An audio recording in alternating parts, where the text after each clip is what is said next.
கர்த்தருடைய பரிசுத்த நாமத்திற்கு மகிமை உண்டாவதாக.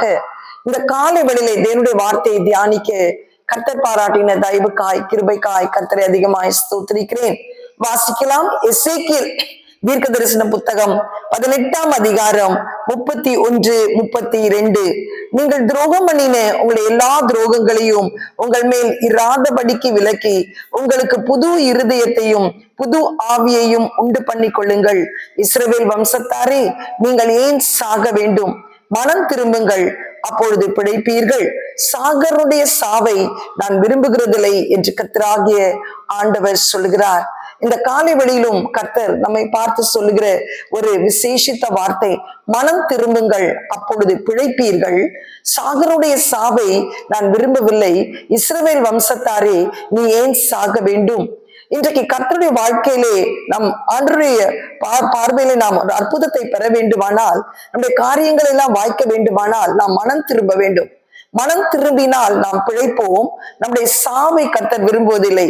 அப்பொழுது ஆண்டவரிடத்தை நான் கேட்டேன், சாவை விரும்புகிறது இல்லை என்றால் எத்தனை மரணங்கள் சம்பவிக்கிறது? அப்பொழுது ஆண்டவர் வெளிப்படுத்தின ஒரு காரியம், நாம் மரித்தாலும் நம்முடைய சரீரம் மரிக்க வேண்டும், நம்முடைய ஆத்மா பிழைக்க வேண்டும் என்று சொல்லி. இதைதான் நிக்கதோமு கூட ஒரு பெரிய வேத பாரகர் யோவான் 3ஆம் அதிகாரம் 1-5 வாசிப்போமானால், ஆண்டவரிடத்திலே ராக்காலத்திலே சத்தியத்தை அறிய வேண்டும் என்று வந்தபோது அவர் சொன்ன ஒரு காரியம், நீங்கள் மனம் திரும்பாவிட்டால் பரலோக ராஜ்யத்தை காண மாட்டீர்கள். நீங்கள் ஜலத்தினாலும் ஆவியினாலும் பிறவாவிட்டால் பரலோக ராஜ்யத்திற்குள் பிரவேசிக்க மாட்டீர்கள். அப்பொழுது நம்முடைய வாழ்க்கையில் ஒரு வேத பாரகராய் இருந்தாலும், வேதத்திலே தேறினவர்களாய் காணப்பட்டாலும், ஒரு பெரிய ஊழியக்காரர்களாய் நாம் காணப்பட்டாலும், நமக்குள்ளே ஒரு சரியான மனம் திரும்புதல் இருக்க வேண்டும்.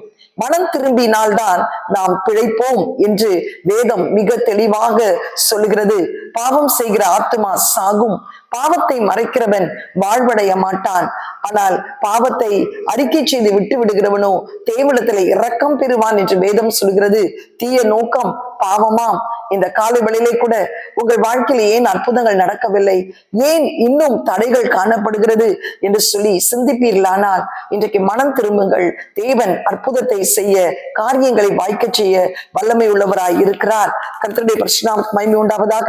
வேதத்திலிருந்து ஒரு சம்பவத்தின் மூலமாய் உங்களுக்கு அதை விளக்க விரும்புகிறேன். 2 சாமுவேல் 3ஆம் அதிகாரம் 33, 34 வாசிக்கும் போது, ராஜா அப்னேருக்காக புலம்பி, மதியிட்டவன் சாகிறதை போல் அப்னேர் செத்து போனானே, உன் கைகள் கட்டப்படவும் இல்லை, உன் கால்கள் விலங்கிடப்படவும் இல்லை, துஷ்டர் கையிலே மடிகிறது போல் அப்னேர் செத்து போனானே என்று பின்னும் அதிகமாய் அவனுக்காக அழுதான். இந்த இடத்துல ஒரு சம்பவத்தை பார்க்கிறோம். இது தாவீதுடைய புலம்பலாய் இருக்கிறது. தாவீது அப்னேருக்காக புலம்புகிறார். மதிகெட்டவன் சாகிறதை போல் அப்னேர் செத்து போனான், அவன் கைகள் விலங்கிடப்படவில்லை, கால்கள் கட்டப்படவில்லை, துஷ்டர் கையிலே மடிகிறது போல் மடிந்து போனானே என்று சொல்லி அழ காரணம் என்ன? அப்னேர் சவுலுடைய தளபதி. தாவீதுக்கு 3 தளபதிகள் உண்டு, யோவாப், அசகேல், அபிசாய். தாவீது குடும்பத்திற்கும் கர்த்தருக்கு ஸ்தோத்திரம், சவுல் குடும்பத்திற்கும் யுத்தம் மும்மரமாக நடக்கிறது. ஆனால் அன்றைய தினத்திலே ஒரு யுத்தத்திலே நீங்கள் 2 சாமுவேல் 2ஆம் அதிகாரத்தை வாசித்து பார்க்கலானால், அந்த யுத்தத்திலே தாவீதும் யுத்த களத்துக்கு வரவில்லை, சவுலும் வரவில்லை. மாறாக அவருடைய தளபதிகள் தான் நின்றார்கள். ஒரு பக்கம் சவுலின் தளபதி பராக்கிரமசாலியாகிய அப்னேர், இன்னொரு பக்கம் தாவீதுடைய சகோதரி ஆகிய சிறுயாவின் 3 குமாரராகிய யோவாப், அப்னேர், யோவாப், அபிசாய், அசகேல் 3 பேரும் யுத்த களத்திலே நிற்கிறார்கள். அப்பொழுது அப்னேர் தன்னை காத்துக் கொள்வதற்காக யுத்தத்திலே ஓடும்போது அவனை தொடர்ந்து அசகேல் பின்பற்றி கடந்து போகிறான். அப்பொழுது அசகேலை பார்த்து அப்னேர் சொல்லுகிறான், என் பின்னாலே வராது, வேற ஏதாவது ஒரு வாலிபனை உரிந்து கொள். உன்னுடைய ராஜாவாகிய தாவீதும் உடைய சகோதரனாகிய யோவாபும் எத்தனையோ முறை எங்களை தேவன் அவர்கள் கையிலே ஒப்பு கொடுத்த போது கூட அபிஷேகம் பண்ணப்பட்ட மீது கைகளை போடலாகாது என்று சொல்லி எங்களை ஜீவனை தப்ப வைத்தார்கள். அவர்களுக்கு விரோதமாய் நான் எதையும் செய்யக்கூடாது, அதனால் நீ வேறு ஏதாவது ஒரு வாலிபனை உரிந்து கொள், என்னை விட்டுவிடு என்று சொன்னார். ஆனால் அசகேலோ விடாமல் அப்னேரை தொடர்ந்து போனான். அப்னேர் தன்னை காத்துக் கொள்வதற்காக ஒரு குறிப்பிட்ட இடத்திலே அசகேலை ஒரே குத்தாய் குத்தி அந்த இடத்திலே அசகேல் மடிந்து போகிறான்.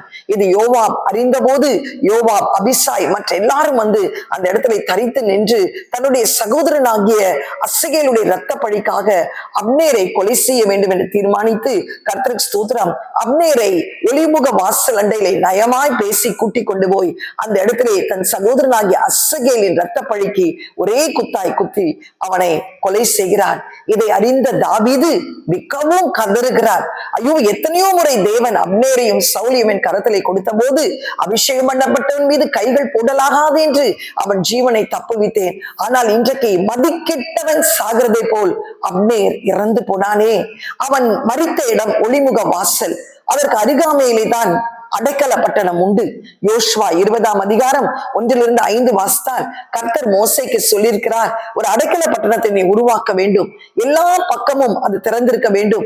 யாராவது தன்னை காத்துக்கொள்ள வேண்டும் என்று ஒருவன் கொலை செய்ய பின்தொடர்ந்தால், அந்த அடைக்கல பட்டணத்திற்குள்ளே வந்தால் அவன் மீது கைகள் போடலாகாது, நியாய தீர்ப்பு செய்யும் வரை அவன் பாதுகாக்கப்படுவான். இதைதான் தாவீது சொல்லுகிறான். ஒளிமுக வாசல் அருகாமையிலே 1 அடி தூரத்திலே அடைக்கல பட்டணம் இருக்கு. நீ அப்னேர் பராக்கிரமசாலி, யுத்த வீரன், நீ ஒரு அடி எடுத்து வைத்திருந்தால் உன் ஜீவனை காப்பாற்றி இருக்கலாம். உனக்கு இடத்துல எல்லாம் இருந்தது, பலன் இருந்தது, பராக்கிரமம் இருந்தது. ஆனால் உன்னுடைய மரணம் எப்படி இருந்தது? பதியிட்டவன் சாகிறது போல் நீ செத்து போனாய். உன் கை விலங்கிடப்படவில்லை, உன் கால்கள் கட்டப்படவில்லை, துஷ்டர் கையில மடிவது போல் நீ மடிந்து போனாய். அன்றைக்கு ஒரு அப்னேருக்காக தாவீது புலம்பினார். ஆனால் இன்றைக்கு பரிசுத்த ஆவியானவர் எல்லா ஜனங்களுக்காக புலம்பிக் கொண்டிருக்கிறார். நமக்கு அடைக்கல பட்டணம் ஆண்டவராகிய இயேசு கிறிஸ்து கொல்கத்தாவிலே அந்த சிலுவையிலே 40க்கு 1 குறை 39 அடி வாரினால் அடிபட்டு, முட்கள் சூடப்பட்டு, விலா எலும்பினால் குத்தப்பட்டு, ஆணிகளினால் டாவப்பட்டு, காரி உமிழப்பட்டு நமக்காக ஜீவனை கொடுத்திருக்கிறார். நம் கை கட்டப்படவும் இல்லை, நம் கால் விலங்கிடப்படவும் இல்லை. துஷ்டர் கையிலே, சாத்தான் கையிலே நாம் விழுவதை காட்டிலும் கர்த்தருக்கு ஸ்தோத்திரம், அந்த அடைக்கல பட்டணத்திற்குள்ளே நாம் கடந்து வரும்போது ஆண்டவர் நம்மை பாதுகாக்க, நம்முடைய ஆத்மாவை பாதுகாக்க வல்லமை உள்ளவராய் இருக்கிறார். இதைதான் சொல்லுகிறார், சாகருடைய சாவை நான் விரும்பவில்லை, இஸ்ரவேல் வம்சத்தாரை நீ ஏன் சாக வேண்டும்? உன் சரீரம் மரிக்கணும், ஆனா உன் ஆத்மா நித்தியமாய் தேவனுடைய ராஜ்யத்திலே காணப்பட வேண்டும். இன்றைக்கு எந்த சூழ்நிலையில இருப்பீர்களானாலும் எனக்கு பாவம் இல்லை என்று சொல்வோமானால் நாம் பொய் சொல்றா இருப்போம். கலாத்தியர் 5:19 சொல்லப்பட்டிருக்கிறது, மாம்சத்தின் கிரியைகள் வெளியரங்கமாய் இருக்கின்றன. அவை யாவன? வேசித்தனம், விபசாரம், விக்கிர ஆராதனை, களியாட்டுகள், மார்க்க பேதங்கள், கோபங்கள், எரிச்சல்கள், கசப்புகள், வைராக்கியங்கள், பொறாமைகள், பெருமைகள், கீழ்ப்படியாமை, இச்சைகள். இப்படிப்பட்டவர்களை செய்கிறவர்கள் தேவனுடைய ராஜ்யத்திற்குள் பிரவேசிக்க முடியாது என்று மெய்யாகவே உனக்கு சொல்லுகிறேன் என்று சொல்லி, இப்படிப்பட்ட பாவங்கள் உனக்குள்ளே இருந்தாலும், எரிச்சல் இருந்தாலும், கசப்பு இருந்தாலும், வைராக்கியம் இருந்தாலும், மன்னிக்க முடியாத சுபாவங்கள் இருந்தாலும், பெருமைகள், மேட்டிமைகள் இருந்தாலும், இச்சைகள் இருந்தாலும், you cannot enter the kingdom of the Lord.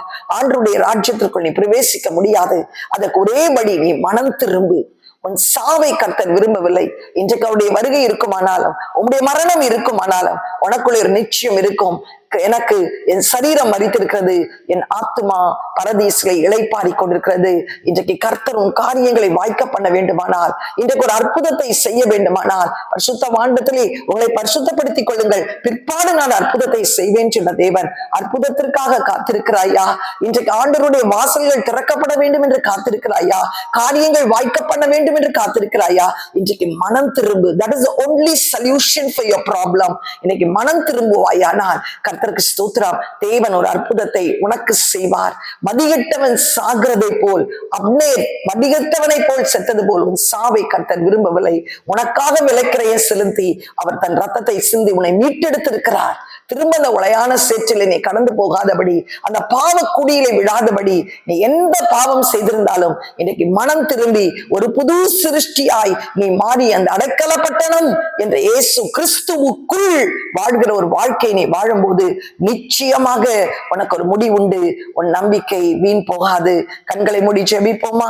எங்களை அதிகமாய் நேசிக்கிற பரிசுத்த பரலோக பிதாவே, இந்த காலை வழியிலும் அப்பா ஆண்டவரே, என் காரியங்கள் வாய்க்கவில்லையே, எனக்கு போராட்டங்கள், சஞ்சலங்கள், அவமானங்களை தவித்துக் கொண்டிருக்கிறேனே ஆண்டவரே என்று சொல்லி வேதனையோடு இருக்கிற பிள்ளைகளுக்கு நீ சொல்லுகிற ஒரு ஆலோசனை, மனம் திரும்பு, repent, மனம் திரும்பு, கர்த்தருக்கு ஸ்தோத்திரம் உண்டாவதை, அப்பொழுது பிழைப்பாய். உன் சாவை நான் விரும்பவில்லை என்று சொன்னீரேப்பா. அப்னேரை குறித்து நீர் பேசினரே, மதிகெட்டவன் சாகிறதை போல் அப்னேர் செத்து போனானே, அவன் கைகள் விலங்கிடப்படவில்லை, அவன் கால்கள் கட்டப்படவில்லை, துஷ்டர் கையிலே மடிவது போல் மடிந்தானே, அவன் அடைக்கல பட்டணத்திற்குள் கடந்து வந்திருப்பாயானால் அந்த அசகேலுடைய அந்த யோவாபுடைய கையிலிருந்து அவன் தப்புவிக்கப்பட்டிருக்கிறான். அப்பா, அடைக்கல பட்டணம் ஒன்று உண்டு என்பதை அறிந்திருந்தும் கூட கர்த்தாவே, மதியெட்டவனை போல் மரித்து போனதை நாங்கள் பார்க்கிறோமே. இந்த வேளையில எங்களுடைய மரணம் ஆண்டவரே ஒரு விலையேற பெற்றதா இருக்க வேண்டும் ஆண்டவரே. கிறிஸ்துவர்களுக்கு மரணம் இல்லை ஆண்டவரே, அவர்கள் சரீரம் சாகலாம், ஆனா அவருடைய ஆத்மா நித்தியமாய் ஆண்டவருடைய ராஜ்யத்திலே காணப்பட வேண்டும் என்று நாங்கள் ஜெபிக்கிறோம் ஆண்டவரே. ஒவ்வொருவரும் மனம் திரும்பி அந்த பரமராஜ்யத்திற்கு பாத்திரவான்களாய் மாற இந்த காலவெளியில் எப்படிப்பட்ட பாவங்களில் மூழ்கி இருந்தாலும் இயேசு கிறிஸ்துவின் ரத்தம் சகல பாவங்களை நீக்கி சுத்திகரிக்கும் என்ற ஒரு நம்பிக்கையோடு ஆண்டவரே அந்த அடைக்கல பட்டணத்திற்குள்ளே கொல்கத்தாவிலே ஆண்டவரே சிலுவையிலே அறையப்பட்ட இயேசுவை நோக்கி பார்க்க கர்த்தர் கிருபை செய்யும். தேவ கிருபை ஆளுகை செய்யட்டும் இயேசுவின் மூலம் நல்ல பிதாவே, ஆமென். God bless you. Have a blessed day. Amen.